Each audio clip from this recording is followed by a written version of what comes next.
اسلام، مسلمانوں کو ٹارگٹ کرنا ہے، اسلام کو ٹارگٹ کرنا ہے، اس لیے وہ بھی بھائی ہیں، یہ بھی بھائی ہیں۔ اے مسلمانوں، میں آپ کو یہی دنیا کی ہیپوکریسی آپ کو سمجھانا چاہتا ہوں۔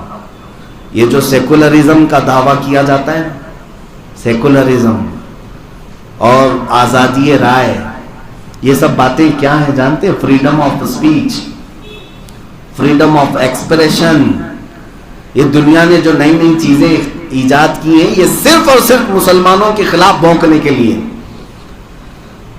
یعنی آپ نبی پاک کی شان میں گالیاں دیں تو دنیا یہ کہے گی فریڈم آف اسپیچ ہے، آزادی ہے بولنے کی ہر ایک کو، لیکن پکڑ کر کے ان کے پرائم منسٹر یا پریزیڈنٹ کے خلاف کچھ بولو تو دوسرے دن اندر ہو جائیں گے۔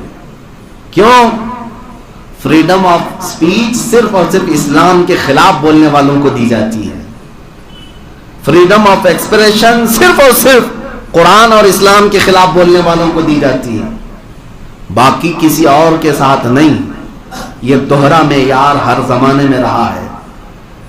اور سیکولرزم کی بات جو کی جاتی ہے، دنیا میں سیکولرزم ہونا چاہیے، اور یہ بھی سیکولرزم صرف اور صرف اسلام کے خلاف عمل کرنے کو کہا جاتا ہے۔ برقعے پر پابندی لگا دو، حجاب پہن کر کے کوئی لڑکیاں نہ آئیں۔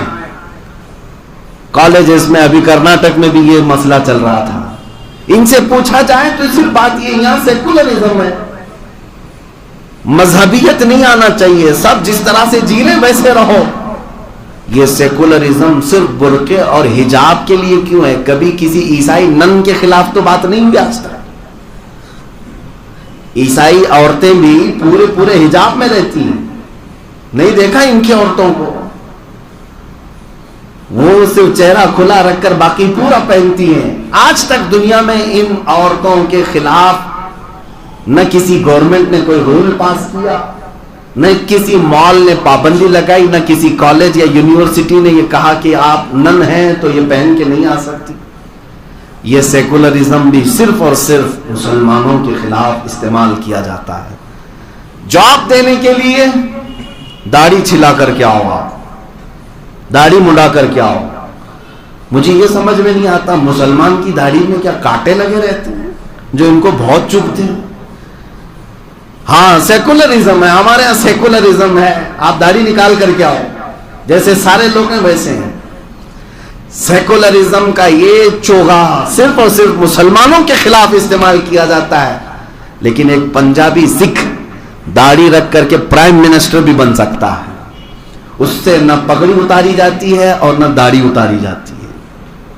یہ کیا ہے؟ اس کو کہتے ہیں ہیپوکریسی، منافقت۔ پوری دنیا دغلے پن پر اتری ہوئی ہے، مسلمان اس بات کو کیوں نہیں سمجھتے؟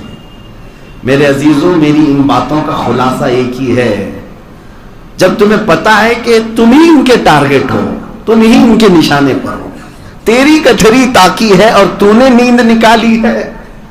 اعلیٰ حضرت نے کیا خوب کہا ہے، آنکھ سے کاجل صاف چرا لے یہاں وہ چور بلا کے ہیں، تو کہتا ہے میٹھی نیند ہے تیری مت ہی نرالی ہے۔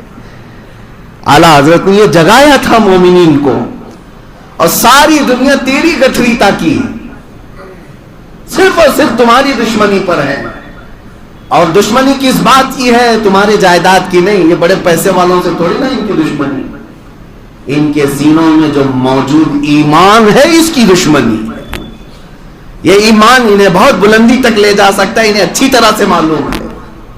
ایک ایمان والے کی گرمی جب بیدار ہو جاتی ہے تو پھر وہ قیصر و کسریٰ کو بھی پلٹ سکتا ہے، تاریخ موجود ہے۔ تو دنیا جس بات کی دشمنی پر ہے وہ تمہارے سینوں میں موجود ایمان کی۔ اب میں جو بات کہہ رہا ہوں وہ توجہ سے سنیں۔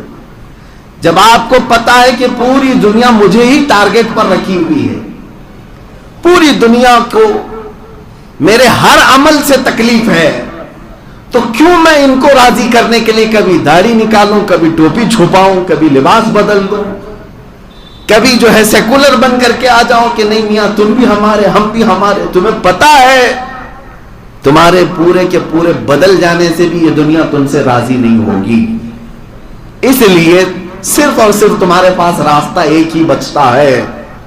وہ راستہ کیا ہے؟ انہیں جانا انہیں مانا، نہ رکھا غیر سے کام، للہ الحمد میں دنیا سے مسلمان گیا، آج لے ان کی پناہ، آج مدد مانگ ان سے، کل نہ مانیں گے قیامت میں اگر مان گیا۔ مسلمانوں جتنی دیر سے سمجھو گے اتنا نقصان ہوگا۔ آج اگر ہم بیدار کرنے آپ کے پاس آئے ہیں، سمجھ جاؤ اس بھری دنیا میں تم بھیجے گئے ہو امت مصطفیٰ خیر امت بنا کر، تو کیا ہی بہتر ہوتا کہ اس نبی پاک کے اخلاق پر عمل کر کے دنیا میں سرخروئی حاصل کرو، اللہ کی بارگاہ میں بھی محبوبیت کا مقام حاصل کر لو۔ کیا یہ بہتر نہیں ہے؟ لیکن ہوتا یہ ہے کہ ہماری بہت ساری جماعتوں میں بڑے بڑے دانشور بیٹھے ہوئے ہیں، ان کو ایسا لگتا ہے کہ ہم ان کو راضی کرنے کے لیے کچھ سیمینار کریں گے، سرو دھرم سمیلن کریں گے، تاکہ ان کو بھی راضی رکھیں، ہم بھی ان کو بھی راضی رکھ لیں۔ ہوتا یہ ہے کہ سارے لوگوں کو راضی کرتے کرتے میں نے کچھ لوگوں کو کتا بنتے ہوئے دیکھا ہے۔ ہاں، کتے سے زیادہ ان کی کوئی حیثیت نہیں رہ جاتی، اور وہ لوگ کبھی راضی بھی نہیں ہوتے۔ کاش مدینے والے کو راضی کرنے کی ایک بار بھی کوشش کیا ہوتا۔ وہ رسول مختار ہیں جو تمہارے ایک درود سے راضی ہو جاتے ہیں، وہ رب کائنات ہے جو تمہارے ایک سجدے سے راضی ہو جائے۔ تو کیوں نہ ہم ادھر راضی کرنے پر لگ جائیں، اپنی محنتیں لگائیں۔ عزیزان گرامی وقار، آج اب ضرورت اس بات کی ہے کہ ہر میدان میں اتر جاؤ، ہر فیلڈ میں اتر جاؤ۔ جب مقابلہ کرنا ہی ہے تو مردانگی کے ساتھ مقابلہ کیا جائے۔ میں مقابلے کا مطلب تلوار، لاٹھی، تیر، گولی، بندوق کی بات نہیں کر رہا، بلکہ تمہارے پاس آج بھی راستے کھلے ہوئے ہیں۔ کس نے تمہیں روکا ہے کہ میدان علم میں پیچھے رہو؟ علمی میدان میں تم آگے بڑھتے۔ آج حالات ایسے ہیں کہ مسلمانوں کی نمائندگی کیوں نہیں ہے؟ کیوں نہیں ہے؟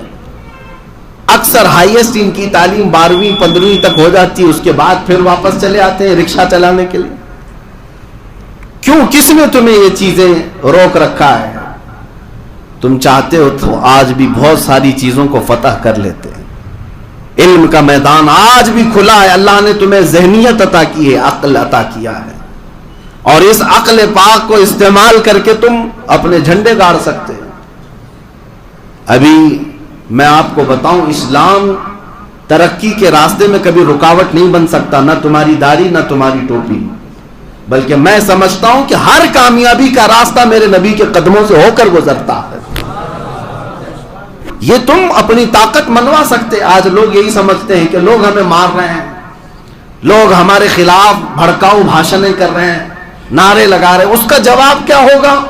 آپ سارے لوگ ہماری طرف متوجہ ہیں، جواب آپ دیجئے مفتی صاحب، آپ بیانوں میں جواب دے دیجئے۔ کیا یہ جواب ہے؟ صرف ہم ان کے بھاشنوں کی نندا کرتے ہوئے، اس کی مخالفت کرتے ہوئے جواب دیتے ہیں، آپ اتنے پر خوش ہو جائیں گے؟ جواب تو یہ ہوتا کہ جو قوم تمہیں ہمیشہ کے لیے ختم کرنے کی بات کر رہی ہے، تم کھڑے ہو جاتے اور ثابت کر کے دکھاتے، اللہ نے مجھے جو ذہن پاک عطا کیا، میں پورے ملک کو روشن کر کے دکھاؤں۔ یہ عزم کرتے ہوئے کوئی بچہ کیوں نہیں اٹھتا؟ اگر نوجوان یہ عزم کر لے تو ہر میدان میں کامیابی ان کے قدم چومے گی۔ ہزاروں انجینئر بچے ہمارے پاس ہیں، ہزاروں ڈاکٹرز ہمارے پاس ہیں، لیکن یہ اگر متحد ہو کر کے سوچ لیں کہ اسلام کسی کی ترقی کی آڑ نہیں بن سکتا، رکاوٹ نہیں بن سکتا۔ ابھی 2 ہفتے پہلے کی بات ہے، ایک نوجوان بڑی داڑھی ہے، 22 سے 25 سال کی عمر کا ہوگا، میرے پاس آیا، انجینئرنگ کیا ہوگا، لیکن ذہن جب کام کرتا ہے تو بہت ساری ایجادات بھی ہوتی ہیں۔ اس نے ایک نئی ایجاد کیا ہے جو ابھی فی الحال کسی کے پاس نہیں، فری انرجی جنریٹ کرنا، یعنی کرنٹ۔ یہ ہر ایک کا ایشو ہے آج۔ کرنٹ کہاں سے آتا ہے؟ یا پانی سے بن رہا ہے، کوئلے سے بن رہا ہے، یا پون چکی سے بن رہا ہے۔ جو کرنٹ کے سورسز ہیں وہ بڑے مہنگے ہیں آج، اسی لیے بجلی مہنگی ہے۔ لیکن اس نوجوان بچے نے اس بات پر اپنا دماغ لگایا کہ میں کرنٹ ایسی چیز سے بناؤں کہ کوئی بھی سورس ایسا نہ ہو جو مہنگا ہو، ون ٹائم انویسٹمنٹ ہو، ایک بار ایک مشین لگا دی جائے تو 100 سال تک کرنٹ پیدا کرتی رہے، اور الحمدللہ اسے کامیابی ملی۔ اس نے نہ پانی سے، نہ کوئلے سے، نہ ہواؤں سے، نہ سولار سے، بلکہ میگنیٹ سے اس نے کرنٹ تیار کیا۔ چمک جو ہوتا ہے، مقناطیس، اس کے ذریعے سے اس نے ایک مشین بنائی، 2 فولادوں کو رکھ کر کے اس کی طاقت کے بیچ میں سے کرنٹ جنریٹ کیا، اور اس شخص کا دعویٰ ہے کہ 100 سال تک یہ مشین بغیر کسی خرچے کے کرنٹ پیدا کرتی رہے گی۔